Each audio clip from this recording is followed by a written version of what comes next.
അസ്സലാമു അലൈക്കും വറഹ്മത്തുള്ളാഹി വബറകാതുഹു. മുബശ്ശിർ സഖാഫിയാണ് സംസാരിക്കുന്നത്. പ്രിയമുള്ള പ്രവർത്തകരെ, ഹാഫിലിയാക്കൾ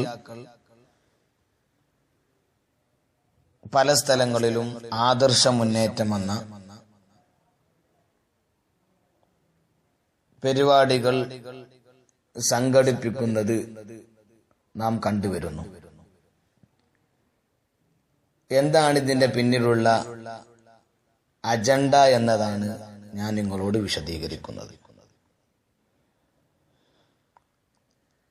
അതിൽ കൂടുതലും ആദർശമല്ല അവർ പറയുന്നത്. ഷെയ്ഖുന പൊന്മട അബ്ദുൽ ഖാദർ മുസ്ലിയാരെയും മൗലാന പേരോട് ഉസ്താദിനെയുമാണ് അതിലുടനീളം വിമർശിക്കപ്പെടുന്നത്. എന്താണ് ഇതിന്റെ പിന്നിൽ ഇവരെ ഇങ്ങനെ വിമർശിക്കാനുള്ള കാരണം എന്നതാണ് നിങ്ങളോട് ഞാൻ വിശദീകരിക്കുന്നത്. നമുക്കറിയാം, ആ മുന്നേറ്റങ്ങളിൽ കൂടുതലും ഈ രണ്ട് പണ്ഡിതന്മാർക്കെതിരെയുള്ള ആരോപണങ്ങളും വസ്തുതക്ക് നിരക്കാത്തതുമായ ക്ലിപ്പുകളുമാണ് പ്രദർശിപ്പിക്കുന്നത്. ഈ രണ്ട് മഹാന്മാരെ സംബന്ധിച്ചിടത്തോളം സമൂഹത്തിൽ നടത്തിക്കൊണ്ടിരിക്കുന്ന ദീനീ സേവനങ്ങൾ നിങ്ങളോട് ഞാൻ പറയേണ്ടതില്ല, വ്യക്തമായി ബോധ്യപ്പെട്ട വിഷയങ്ങളാണ്. SYSന്റെ സാരഥികളായ ഈ രണ്ട് പണ്ഡിതന്മാർ അവരുടെ കാലയളവിൽ സുന്നത്ത് ജമാഅത്തിനെതിരെ വരുന്ന മുഴുവൻ കുതന്ത്രങ്ങളെയും ചെറുത്തു തോൽപ്പിച്ചിട്ടുണ്ട്. ആയിടക്കാണ് ഷഅർ മുബാറക്കിന്റെ വിവാദം പല സ്ഥലങ്ങളിലും പ്രത്യക്ഷപ്പെടുന്നത്. സംഘടന രംഗത്ത് വരികയും സമൂഹത്തിന് മനസ്സിലാക്കി കൊടുക്കാൻ വിശദീകരണ യോഗങ്ങൾ നടത്തുകയും ചെയ്തു. അൽഹംദുലില്ലാഹ്, ജനങ്ങൾക്ക് ബോധ്യപ്പെടുകയും ചെയ്തു. ഇനി കൂടുതൽ വിവാദത്തിന്റെ പിറകിൽ പോയി നമ്മുടെ മറ്റു പ്രവർത്തനങ്ങൾ, അതായത് സ്വാന്തനം അതുപോലെയുള്ള പ്രവർത്തനങ്ങൾക്ക് തടസ്സമായി കൂടാ, ഇനി നമുക്ക് മറ്റുള്ള പ്രവർത്തനത്തിലേക്ക് സജീവമാവാം എന്ന് സംഘടന തീരുമാനിക്കുകയും സംഘടനയുടെ രൂപത്തിൽ പോവുകയും ചെയ്തു.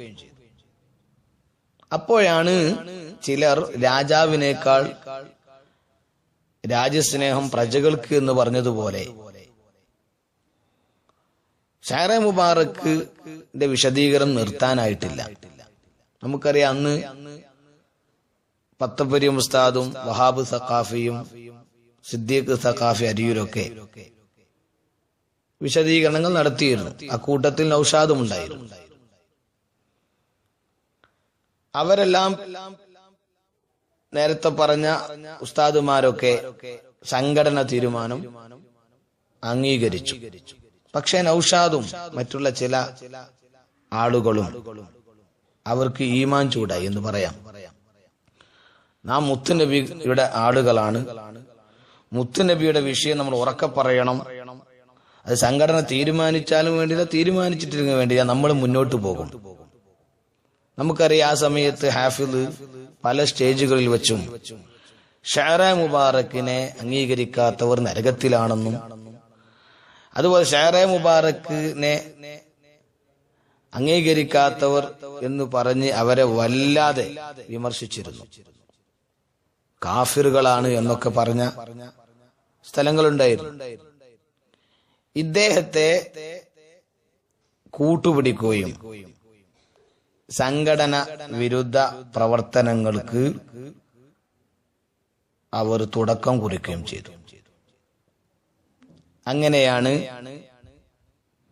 അതിന്റെ ഭാഗമായി സംഘടനക്കെതിരെ സംഘടന തീരുമാനം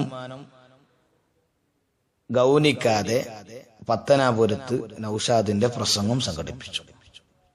ആ പരിപാടിയിൽ സജീവമായി പങ്കെടുത്തൊരു വ്യക്തിയാണ് ഞാനന്ന് സ്റ്റേജിലുണ്ടായിരുന്നു. നിങ്ങൾ പല ആളുകളും കണ്ടിട്ടുണ്ടാവും. ഏതായാലും പ്രസംഗം ആരംഭിച്ചു. പ്രസംഗത്തിന്റെ ഇടക്ക്